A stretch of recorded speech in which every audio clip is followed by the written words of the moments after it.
Aloha, this is Bill Best with On Exhibit. And we've had a chance to visit so many wonderful galleries and museums and artist workshops. And it's been a thrill. It's been an art safari, if you will, over these many months with Carl Rizicki here on camera.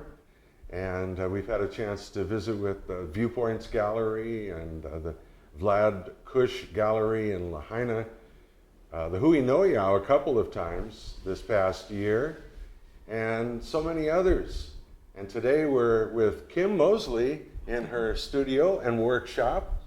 Multi-talented Kim Mosley, who's a sculptress, or sculptor I should say, doesn't have to be gender specific, and a painter and an actress. And I first met you really through the movie that we just finished doing with J.C.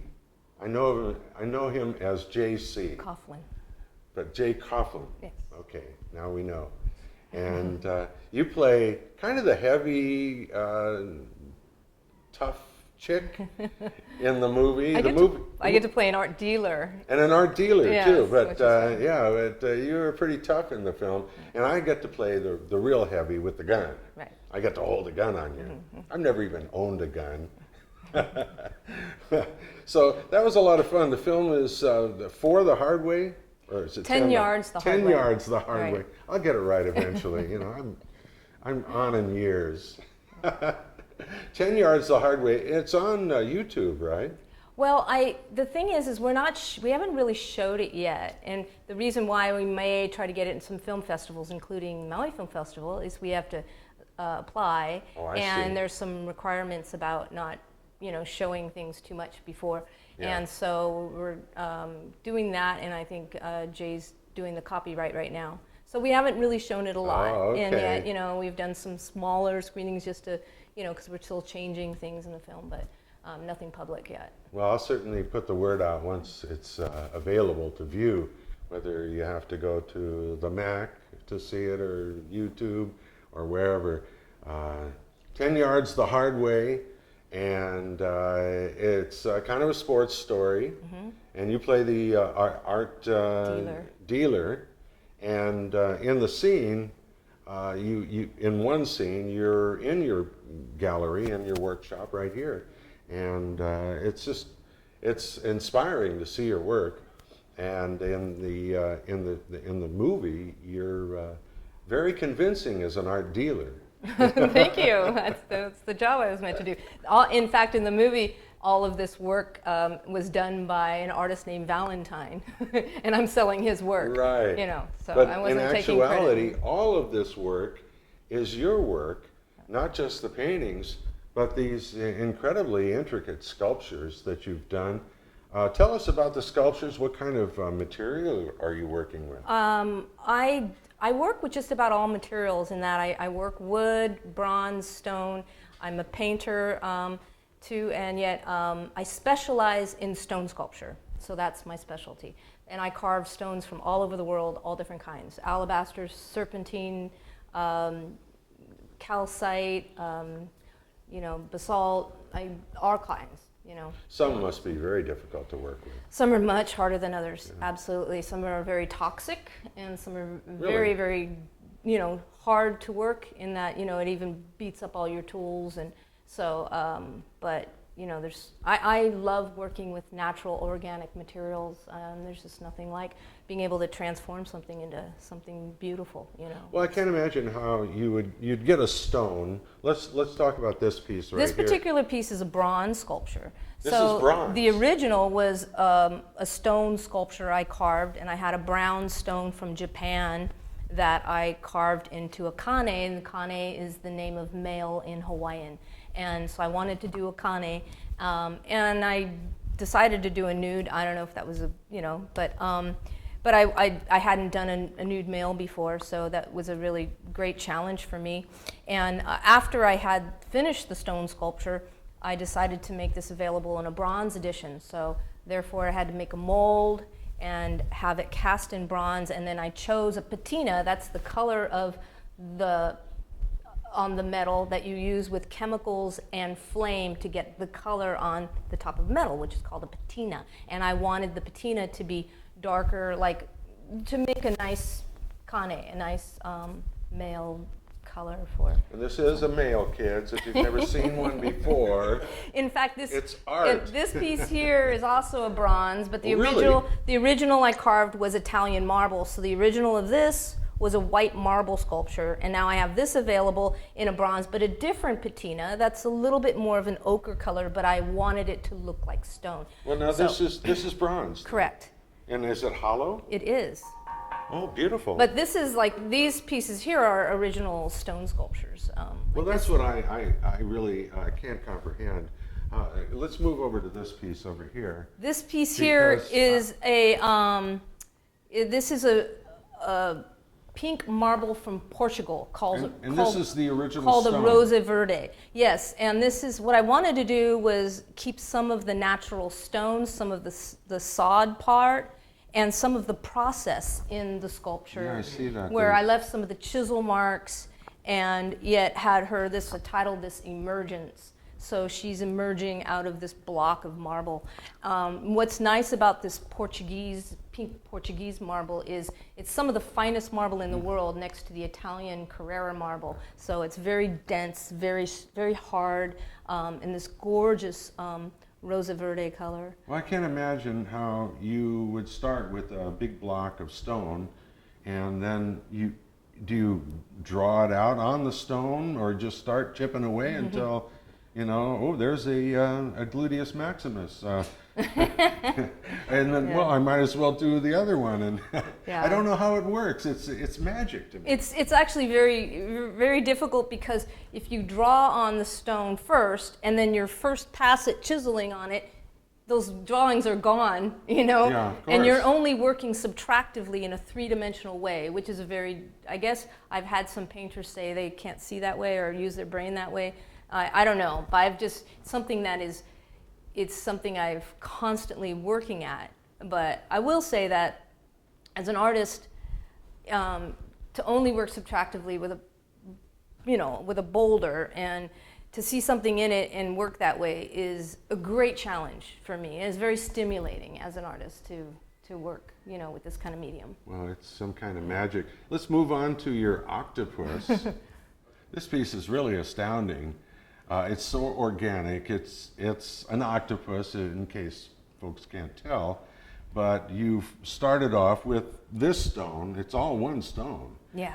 And yet it looks like the octopus kind of wrapped itself around the stone. What kind of stone is this? This is an alabaster from Fort Collins, Colorado. And it had this really beautiful, you can see what we say in Hawaiian is puka. It had all Pukas, this, yeah. these like holes, and it had this really rough texture, and I kind of wanted to incorporate it into the piece somehow. And I was looking at the color of the stone. I'll kind of give you a little bit of a spin on it. There you go. And I kind of wanted to do a figure in it because it had the gorgeous color that would make for a nice, maybe a female figure or something. And then, I looked at it for like 2 years. Stone. I You looked at the it stone. for like 2 years, and then I finally decided, and then I had the idea to do the octopus, and it was just about doing the work, and I see it in there, although doing an octopus is a lot of work, but it was still, a really great project, and I'm really proud of it. We've done a few pieces that are under the sea scenes, the octopus. Are you a swimmer, a snorkeler yourself? I love to swim. That's my Yeah. favorite activity. So I like to get in the ocean and swim. Well, your work shows it, your love for the sea. Let's take a look at your whale over here, the whale tail. You've got a few undersea sculptures here. This one in particular is intriguing because you've used two different stones. Is that right? Right. So I did the whale tail, and I wanted it to kind of be emerging out of the water. So then I have this. This one comes from British Columbia, and it had the beautiful greens, and so. But to fit them together was a little bit of a challenge. But I seem to always give myself these challenges, which is really fun. And this piece right here, I titled it Alua Hula. So I did the wood sculpture, which was a little complex, and then I did the fish sculpture separate, and then I tried to envision them together and then to incorporate them together. And then I did it the same. This is actually the same stone, these two, which is kind of represents the water underneath. So I've got like what represents either coral or seaweed, and then the fish is lua, so I titled it lua hula, you know. But I've done It's hard to say. I've done a whole series of one-of-a-kind koi sculptures and all these different stones too. And you did the wood as well. I mean, everything here you've done yourself. Yeah. You didn't hire some people that whittle away until it just, No, you didn't hire some whittlers. Yeah, I'm a little crazy that way. But I did this other piece I was really proud of. I did this monk seal in this beautiful dark green serpentine from British Columbia. And based on that sculpture, I got the, Bruce Turnbull and I partnered on a project all last year. We worked on a 6,000-pound marble sculpture for the university here. So that was, we carved a marble from New Zealand, and we got to do mama and pup monk seals, which was a great project because it's a great subject matter for especially a college, because it's the monk seal is endemic to Hawaii. It's the only place in the world that they're found, and they're endangered. So if you're ever at the college here on the island of Maui and you see a big marble sculpture, that's a piece. These are full-size monk seal sculptures. Yeah. Is that right? Yeah. Full size. Yeah, it was Wow. that was a bigger than me. Well, give us an idea of how long it would take to create something, because I can only imagine it must take months to chip away at a stone and finally come up with something that looks as beautiful as these pieces do. Yeah, a lot of the pieces I tend to sometimes take me months, because I don't want to do just simple forms. I challenge myself each time, and a lot of the tools I use aren't necessarily geared towards organic shapes and things, so a lot of the work I have to do by hand is time consuming. So that's only because they're not, if they're simple flat planes, it's easier to use power tools and go quicker. Oh, yeah. And yet, because of organic shapes and things, it's carving out something is one thing, and then it's all the repair work you have to do to the material that's time consuming, especially, like I said, if I've got these crazy organic forms. This piece is so beautiful. From a distance, I thought it was wood, and then I thought, well, maybe it's bronze, but it's stone. Yes. What kind of stone is this? This is another alabaster, and I happen to love carving alabaster. It's because of the beautiful colors that you can get. This particular one comes from Utah, and a lot of, if I want to carve stones that have a lot of reds or oranges, I go to Utah to get a lot of the stone. And you can see the reds that are in this side of it, and then this side you got these gorgeous oranges all through. The colors are just magnificent. And this was another piece that I had for a long time. I was looking at it, I was drawing the shape of the rock in my drawing book, trying to figure out what it could be. And it had, because it has, I don't necessarily want to do a figure with something that has this much busyness. But I think I saw another sculpture of some sort that inspired me to do this whole Mobius design, which is that whole fluid interconnected kind of design. And then it just came together once I had. So you draw your work before you actually start? Is that Sometimes how you I do? do. Sometimes Really? I have an idea and I look for the right stone for it, and other times I have the stone and I'm looking at it, or I'm drawing the shape of the rock and I'm drawing into it just to see what it could be. Yes. Because I can't imagine drawing this alone. You're right. It's actually very difficult. Very complex. Sometimes I'll do a small maquette, which means a small scale model in plasticine or something. It's an oil-based clay that I can, doesn't dry out, and sometimes to help me, with the form. Wow, what a process. And it seems like you must go on these stone soul safaris out there. I mean, do you just, stone soul, you evidently get your stones from many different places. Do you go out like for a month or two and gather stones? Actually, it's not so, it's not as romantic as that. I actually usually buy my stone from stone dealers. So I'll go to one dealer, and that particular dealer will have stuff from Italy and from Portugal and from different parts of the world and different places. And I'll pay more price per pound for my stone through them, but I get all these choices. So, are there any stones that you use here on the Valley Isle? Mostly basalt. Basalt. Yes, which is lava rock. Lava mostly, rock. Yeah. And you know, the more compressed basalt we call the Maui Blue Rock, and I sometimes will use that with some, you know, I've used for like bases for some, you can carve it too. I've got some pieces that I've carved. It's pretty toxic because it's all full of sulfa, so to get all that into your system, into your pores and breathing it, you can get a little bit sick, which I've done before till I learned. You have a couple of videos on your website. Your website is what now? KimMosleyCreations.net. So it's a little long. KimMosleyCreations.net. Yes. And you have a couple showing you're actually working on the stone, so people can see that for themselves. I will be putting together one for, if I ever get it together, I have so much footage for the one I worked on with Bruce last year for the college, and that was like a whole year project, and I'm hoping to create a video from all that too.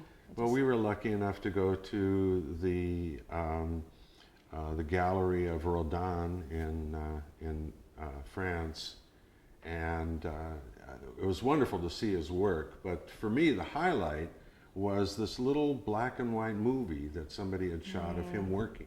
And he's tapping away, and he's got this look in his eye that is so inspiring. You think, man, I want to take up that sculpting thing, whatever it is, because he was just so excited about every little tap. You could just see he had this vision in his mind, and it was amazing to see.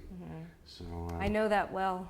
Yeah, that feeling, the creative feeling that you get from coming up with something that was never here before. Yeah. I mean, you have a legacy of objects that as sculptures should live throughout time, way beyond your own lifetime. Right. Beyond me, for sure. Which makes me wonder, since you are into the sculpting thing, and we see so many ancient sculptures that are missing their noses. Right.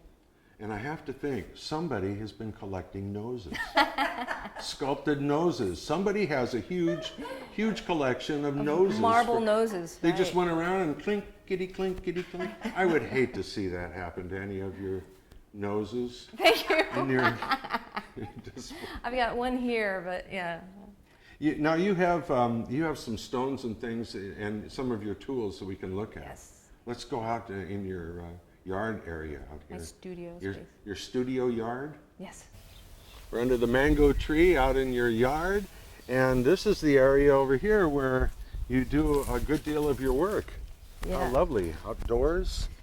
And you have quite a number of stones laid out here and some grinding tools. Yeah, I just thought I'd give you a little bit of a glimpse of... Is this one of the main tools you use? Yes. That's how you do it, right? Well, I've actually had the great fortune of studying art in both Indonesia and also in Italy. I lived and studied art and attended the Indonesian Art Institute in Central Java in Yogyakarta, Indonesia, and then I also got to study in Pietrasanta, Italy, and that's where all the marble studios are. And it's interesting. I didn't start learning there, but they want to learn. They want to teach you traditional, you know.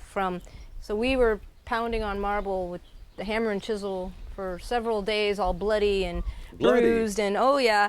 And because you keep missing and whacking yourself. Yeah, and it's hard, you know. Yeah. But they don't want you to just jump in with the power tools, because they really want you to become one with the stone and listen to it and. Well, that's kind of zen, isn't it? Yeah, yeah. So this is traditional old school, and I've got all these different kinds of chisels that you can use. So these are some chisels that I have that are steel, but they'll just bounce off of harder stone. Well, this one looks like it broke. Oh, right. Some of them broke. Wow. What kind of stone? Been a little hard on them. And then I've got carbide chisels, and these are pneumatic styles. So this is Italian hammer chisel that was air powered, and I hook this up to my compressor, which I use a lot, and I'll chisel with these. And but a lot of times I'll do a lot of my cutting and grinding with a grinder. And this is a blade that it's embedded with diamonds on both sides of the blade, and it's flush. This is my favorite one. And I can do a lot of cut, but this is also very dangerous. This could take my leg off. So I have to wear long pants so the mosquitoes aren't biting my ankles while I got this going. Yeah, because you want to go, oh, okay. Yes. Yeah. But, and then I've got other grinders, which I use things called Zec pads. It's like very rough, like concrete, which here, this is what I like to tell people, is when you change the shape of stone with the tools you use to change the shape, it gets gouged, bruised, and damaged with these chisels and things. And then you have to do a series of repair work to the surface to get it to a fine polished place. It's not one thing, it's a stage by stage by stage by stage. And so sometimes I'll start out with a pad that's very rough like this to grind out a lot of the chisel marks that I make. And then I'll go even a little finer and then finer. Oh, like and then sandpaper. And then I've got these other for really super hard stones. These are all diamond pads, so these are all embedded with diamonds. These seem just like plastic. They're all different grits. But they're all embedded with, so you can grind with water, but those are water types, so I need to use a water grinder with those. Wow.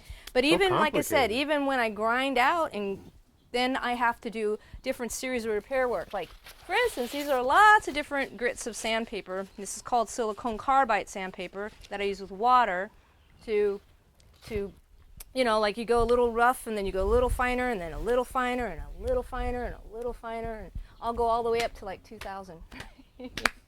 So to get it to that nice polished place. So that's another thing that's very important is protection. Oh yeah, and your respirator too, which because you get a lot of dust, and like you say, some of the stones are probably not that healthy for you. Right. Breathing the dust. It's very important to protect hands, ears, and. Where can people see your work other than coming to your home? My website. I showed a lot of the galleries. Right now, I've been doing an art program at the Ritz-Carlton. And I'm often at the Grand Wailea. I've shown it in Napua. I don't have work in there at the moment. But these are like not just every day. These are every once a week, or sometimes I'm some galleries all the time, and sometimes I'm doing programs once a week. But I'm an artist in residence right now on Thursdays at the Ritz-Carlton. So yes. So you have to carry all these big stone pieces to the Some I Ritz-Carlton? do, yes. Yeah. Wow. So that's why I like to have a gallery set up too, because I can invite people to come to my home gallery, because I can't necessarily, it's not easy for me to transport big heavy stone sculptures. Well, it's amazing the work you do. Your stature, you'll pardon me for saying, but you're kind of petite, if that's the right word. And I mean, you're not a person, if I saw you, when I first saw you, I had no idea you worked in sculpture, maybe painting, but you do it all. And I noticed some of your painting is on kind of the spiritual side. You've done a few Buddhas with your paintings, and kind of the people praying and that kind of thing. So that's another aspect of your character that we're getting to know here. I think I'm always trying to reach serenity, because life can be so chaotic, and you know that when I find it in my art, it helps me find it. I think that's. But what a place to find serenity, banging away on rocks and stones and power tools and everything. Right. Ah, serenity. Oh, wow. Yeah, it's pretty. In fact, I'll do a little grinding, carving for you. You can get a little grinding. And you've got all these stones over here too. Yeah, I'd like on to show you. display. I'd love and to if show you I some came stones. across them, I think, well, these are all in the way. We've got to move these out of the way. but this is probably, these stones are probably worth some big bucks, I would guess. Can I show you a few? Yes, please. Oh, great. This is a beautiful piece of stone, right? Yeah, that's a gem. That's a totally translucent dark orange alabaster from Utah, and it's got really dark orange, but beautifully translucent. I was thinking I might do a koi in it, but I don't know. I'm still thinking about it. And then the one next to it is another one of that Rosa Verde marble from Portugal that I did the emergence sculpture in. And then I've got some beautiful translucent calcite, honeycomb calcite. I've got some onyx. And over here I've got this beautiful big chunk of Italian Carrara marble that I hope to maybe do a nice commission with. You know, I could do a nice figure or something in this beautiful marble. So now I'm doing a sculpture of a cat, and the way I have it is the cat's head's going to be turning to lick its back. So I'm going to get that nice S curve. So these are the feet are in front, and then this is the back with the tail will be coming around, and the head will be twisting back, and it's a little maquette that I did that just doesn't take much for me. And I'm going to grind a little bit. Watch out, Bill. All right, I'll get back. I'll stand back.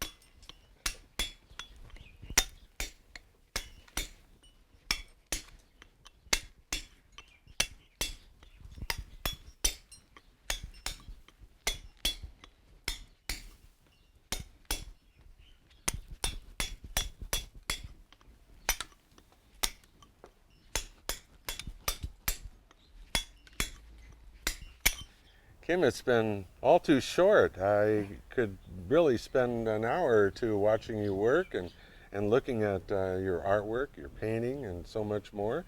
And it's really been a pleasure to be in a little movie with you. I'm anxious to see what Jay comes up with as far as displaying the film.